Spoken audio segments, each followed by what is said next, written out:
बोलती पुस्तके. ज्यांना वाचनाचा नाद, त्यांना बोलती पुस्तके घाली साद. आमचं चॅनल सबस्क्राईब करा आणि सबस्क्राईब करायला इतरांनाही सांगा. नमस्कार श्रोते मित्र हो. बोलती पुस्तके सादर करीत आहे ज्येष्ठ लेखिका शुभांगी भडबडे लिखित कादंबरी पिंपळ, प्रकरण 21. महेश निघाला. नवीन करकरीत झेन होती साहेबांची. त्याने तीच गाडी नेण्याचा आग्रह केला होता. बाहेर हवेत गारवा होता. सकाळची वेळ. डेकवर त्याने जगजित सिंगची कॅसेट लावली होती. सारं सुंदर दिसत होतं.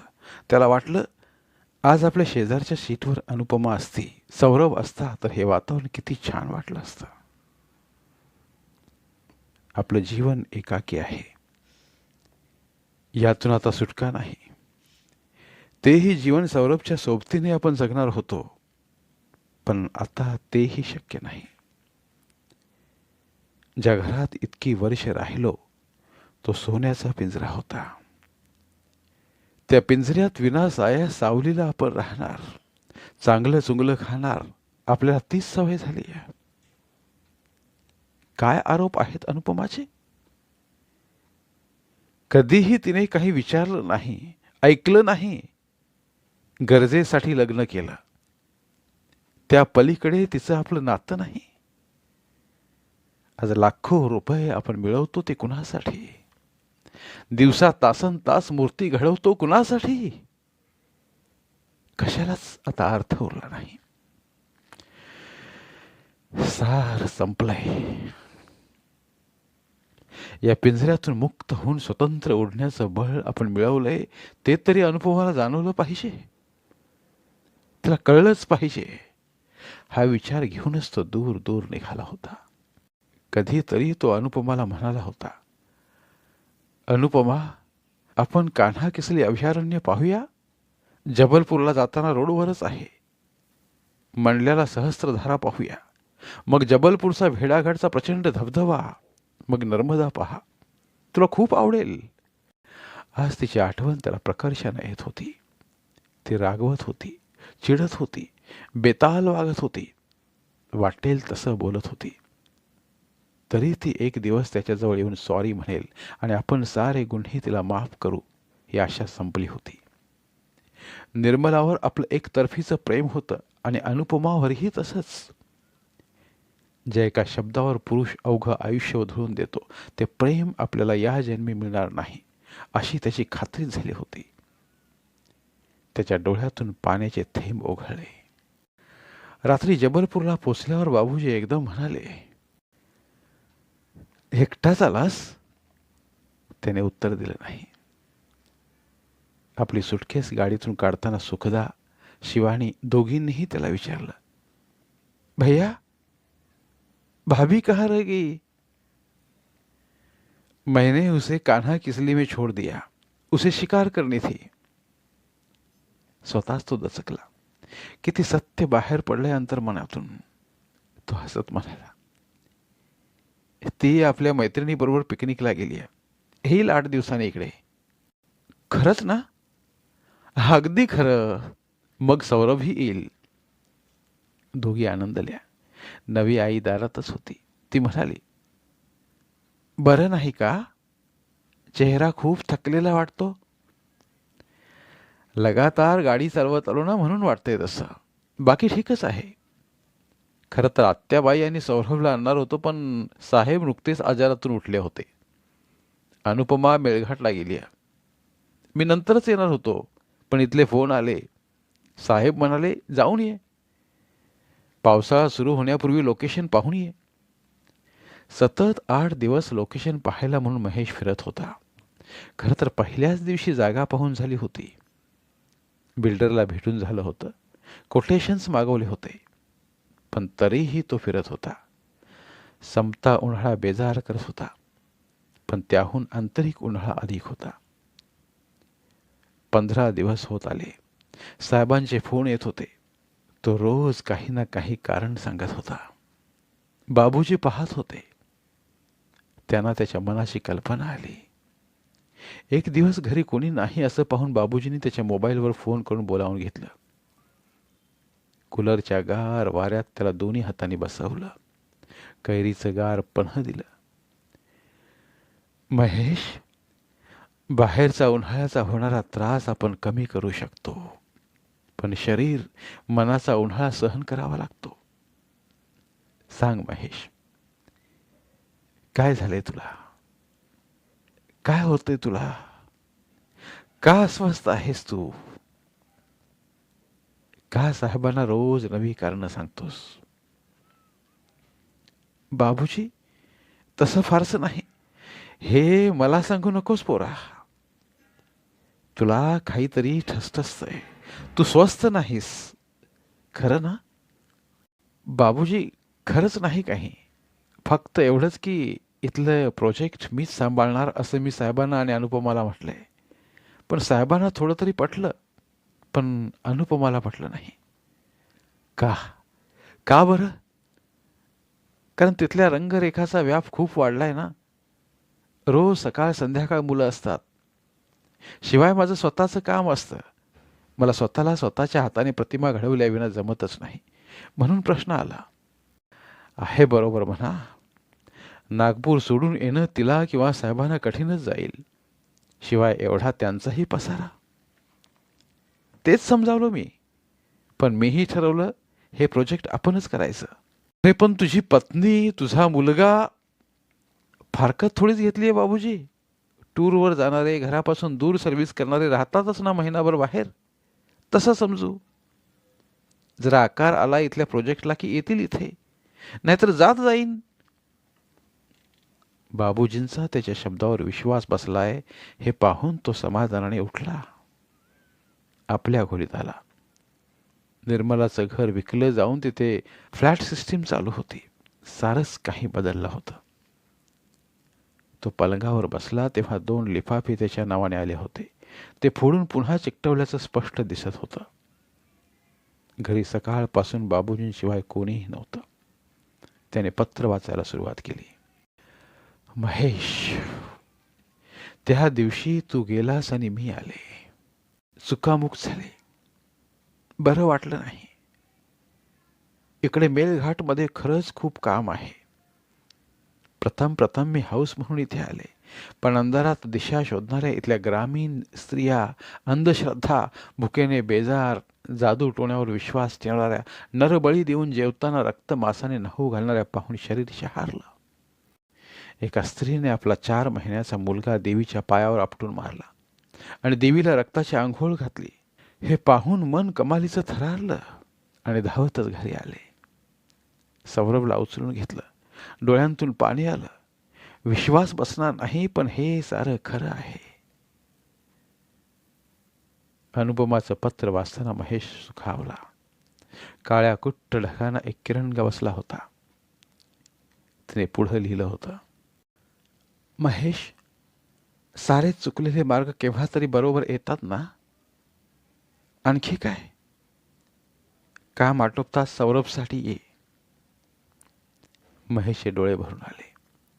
बाबूजींनी पत्र वाचलं हे बरंच झालं. निदान त्यांच्या मनाला रुखरुख तर नाही. त्याने अत्यंत समाधानाने दुसरं पत्र उघडलं. खरं तर येण्याच्या आदल्या दिवशी काही वेळ का होईना महेशचा संयम सुटला होता. तो रागाच्या भरात मनोमन म्हणाला होता, ज्या पैशाच्या जोरावर तू स्वतःला श्रेष्ठ समजते आहेस, तो पैसा तू कमाई केलेला नाहीस. ज्या गाडीतून फिरतेस ती गाडी तुझी नाही. एवढंच काय, खुद्द तुझ्या वडिलांनी तुझ्या नावे ठेवलेला सारा पैसा तुझ्या नावावरून काढून घेतलाय. तुझा त्यावर काडीचाही हक्क नाही.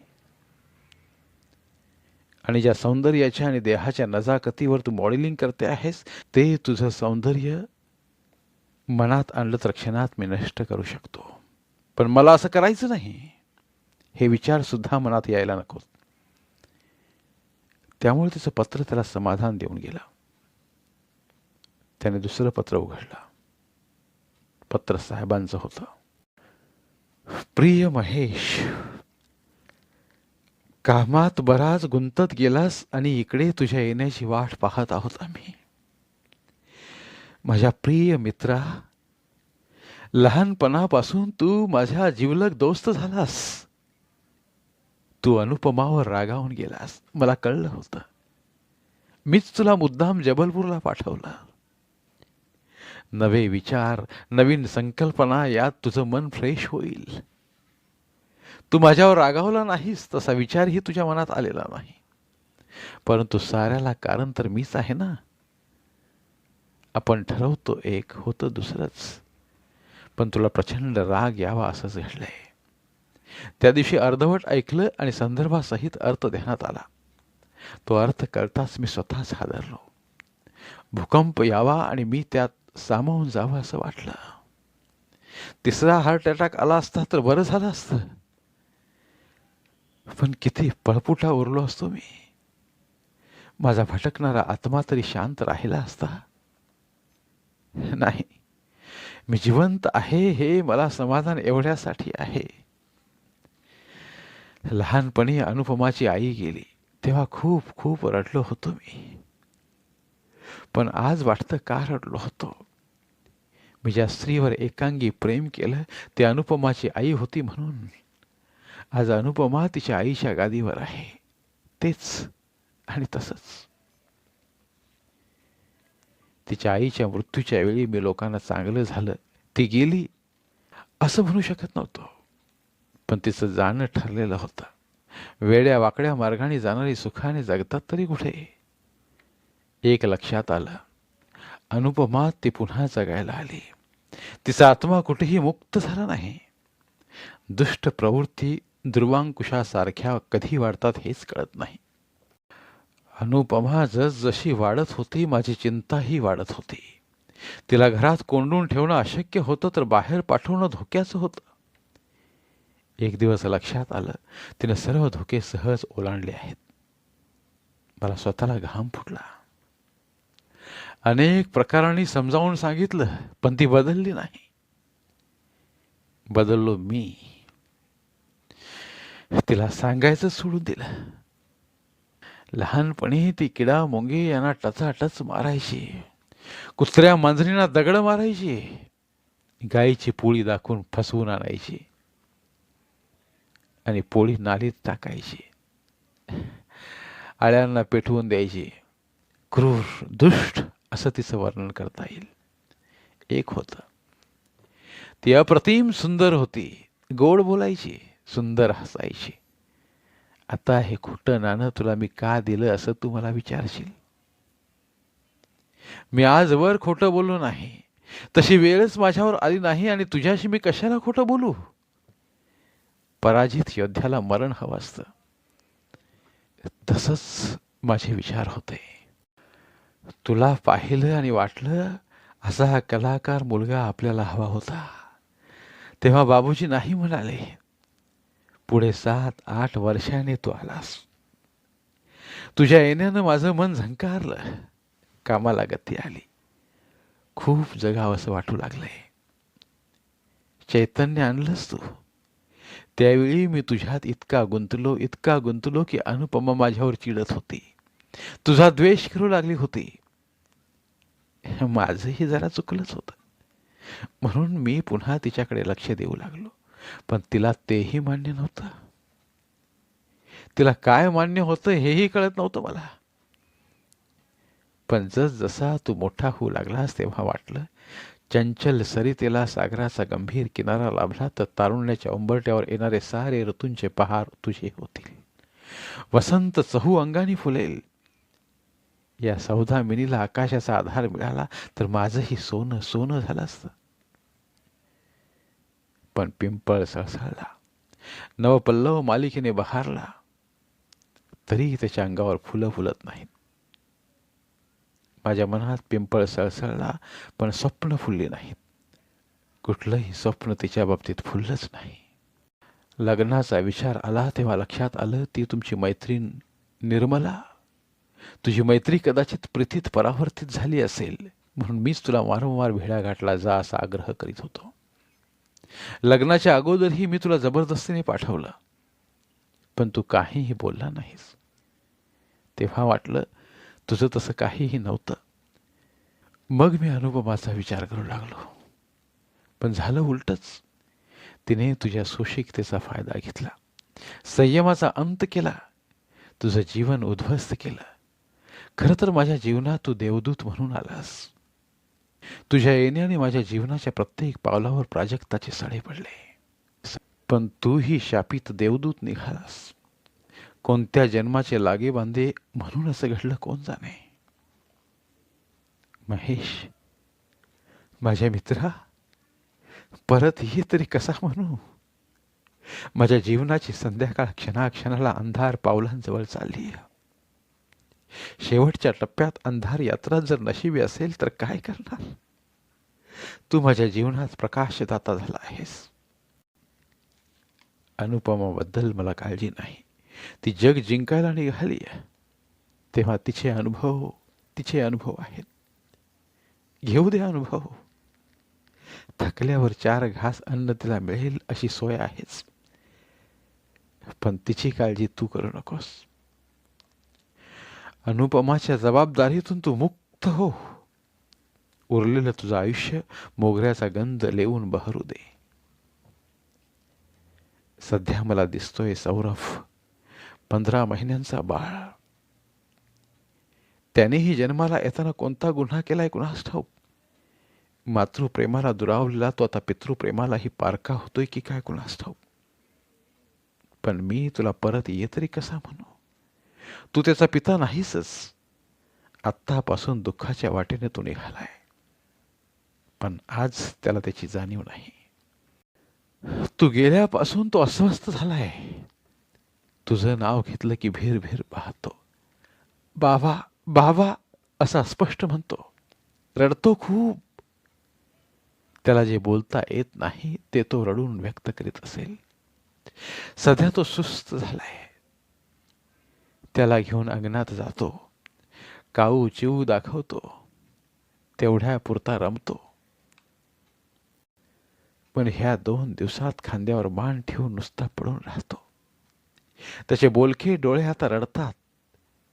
त्याच्या कानांना तुझा आवाज ऐकायची इच्छा आहे. तुझ्या विना सौरभ कोमेजलाय.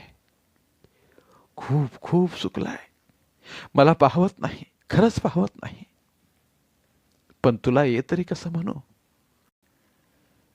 साहेबांचं पत्र वाचून महेश गदगदून रडू लागला. बाबूजी त्याच्या खोलीत येत त्याला म्हणाले, महेश, मुद्दाम पत्र वाचलं, माफ कर. पण तुझ्या वागण्याचा संशय आला होता. चालायचंच सारं. होईल ठीक सारं. पण तू साहेबांसाठी आणि बाळासाठी उद्या सकाळी इथून निघ इथून. अविचार काढून टाक. स्त्री म्हणजे पुरुषाचं जीवन असलं तरी काही कर्तव्यही असतात.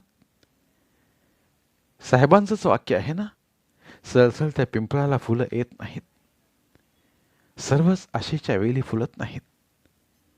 न फुलू दे, पण ज्या फुलू पाहत आहेत त्यांना फुलव. जा महेश, जा. साहेबांना जगव. महेश नर्मदेच्या घाटावर बसला होता. सारं वातावरण कोंडलं होतं. नर्मदा दगडातून संत वाहत होती. बाबूजींनी आता उच्चारलेलं वाक्य त्याला आठवत होतं. सळसळ त्या पिंपळाच्या सावलीला कुणी जात नाही. त्याची काळी फुलं कुणाला दिसत नाहीत. त्याने सारे दुःख आतल्या आत पचवलेले असतात. वरून तो चमकत्या पानांनी सळसळत असला तरी अंतर्यामी सारं दुःख कोंडून तो ताट मानेनं सुदृढ शरीराने उभा असतो. वर्षानुवर्ष ह्याच पिंपळपानाचा आधार घेऊन श्रीकृष्णाचं बालरूप यावर विसावलं. जा महेश. माता पित्याविना असणाऱ्या सौरभचा तू पिता हो. पिता हो. सांग माते, मी काय करू. मी आश्रित हो. सोन्याच्या पिंजऱ्यातला पोपट हो की पुरुषार्थाने नेबळट विशेषणाने सन्मानित हो की संयमाची पराकाष्ठा होऊन ही सारं सहन करणारा दगड हो. सांग माते, मी काय करू. बराच वेळ तो आपल्या विचारात गढला होता. घाटावर माणसं वाढली होती. आजची पौर्णिमा असावी. त्या कोलाहलाने तो भानावर आला. त्याला कधीचे अनुपमाचे शब्द आठवले. तुझ्याजवळ आव्हान नाही. थंड असणारा तू बर्फ आहेस. कधीच उरातून तू पेटून निघाला नाहीस. वाटलं होतं कधीतरी पेटता पुरुष होऊन तू मला वेढून घेशील. तुझ्याजवळ पुरुषत्व नाही महेश. मला पेटता पुरुष हवा होता. अखेर आश्रिताजवळ असं धैर्य कुठून येणार? तो उठला. त्याने खिशातून मोबाईल काढला. साहेब, तुमचं पत्र मिळालं. एकाच गाडीत बसले 2 प्रवासी आपण आहोत. मी बाळाला अंतर देणार नाही. त्याच्या अवस्थेचं वाईट वाटलं. मी पंख लावून आलो असतो, पण मला आता अनुपमाच्या तोंडून डेभळट, पुरुषत्वहीन, आश्रित, सोन्याच्या पिंजऱ्यातला पक्षी अशी विशेषणं ऐकायची नाहीत. मला स्वतंत्र जगायचंय. माझ्या अस्तित्वावर जगायचंय मला. जबलपूरचा प्रोजेक्ट मी करीन, मी सांभाळीन. साहेब, तुमच्या कृपेने आज मी धनिक आहे. मला काहीही कमी नाही. आत्याबाईल आणि सौरभला काही दिवस इकडे पाठवा. तुम्ही या असं मी म्हटलं तर तुमचा अपमान तर होणार नाही ना? तुम्ही या साहेब.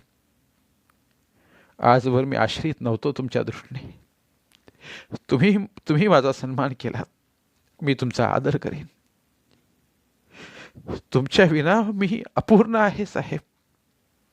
पावलो पावली मला तुमची गरज आहे. साहेब, नव्या मार्गाने मला जाऊ द्या. विचारांती नर्मदा मातेच्या साक्षीनं मला काय वाटतंय ते सांगितलं मी. रागावू नका साहेब. त्याने उत्तराची वाट न पाहता मोबाईल बंद केला. त्याने घाटावरून वर जाऊन गाडी स्टार्ट केली. मोबाईलची बेल वाजली. फोन साहेबांचा होता.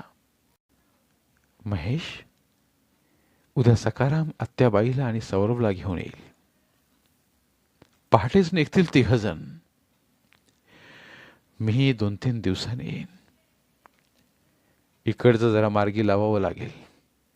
इतक्यात तुला किंवा मला संपूर्णतः जबलपूरला राहता येणार नाही. घेतलेली जबाबदारीची कामं सोडता येणार नाहीत.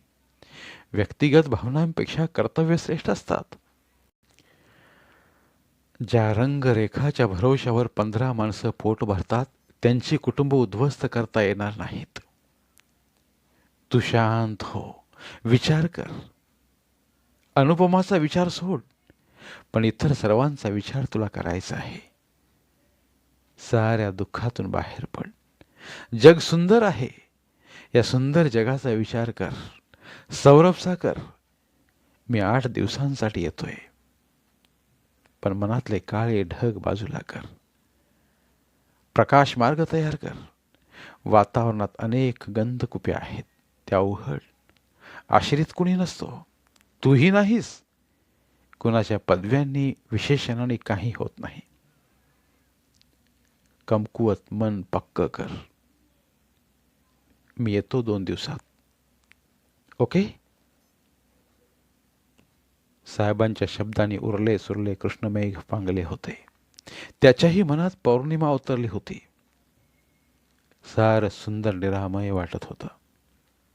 गाडी आपल्या गतीने चालत होती. वारा मोकळा होऊन दशदिशांतून फिरत होता. त्याच्या मनात सुंदर विचार प्रशस्त होत होते. सौरभच्या ओठावरचं हसू आता चहू बाजूला दिसत होतं. कितीतरी दिवसांनी शील वाजवत तो गाडीतून घरी चालला होता. धन्यवाद. आज इथे ज्येष्ठ लेखिका शुभांगी भडबडे लिखित पिंपळ या कादंबरीच्या अभिवाचनाची सांगता होत आहे. पुन्हा भेटूया एका नवीन कादंबरीच्या अभिवाचनासह.